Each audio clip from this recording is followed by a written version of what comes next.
ថ្ងៃនេះគឺជាឱកាសដ៏ល្អពិសេសវិសាលបំផុតដែលធនាគារ ABA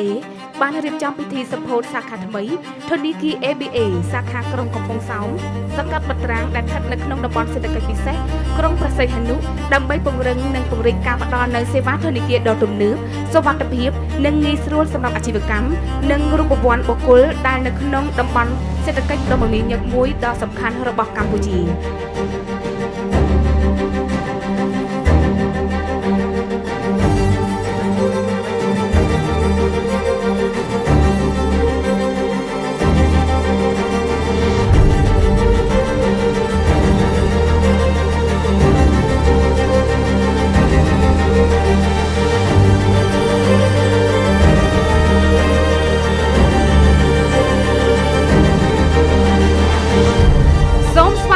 មកកាន់ពិធីសម្ពោធសាខាថ្មីធនាគារ ABA សាខាក្រុងកំពង់សោមសង្កាត់បាត់ត្រាំងសូមសម្លេងអបអរសាទរ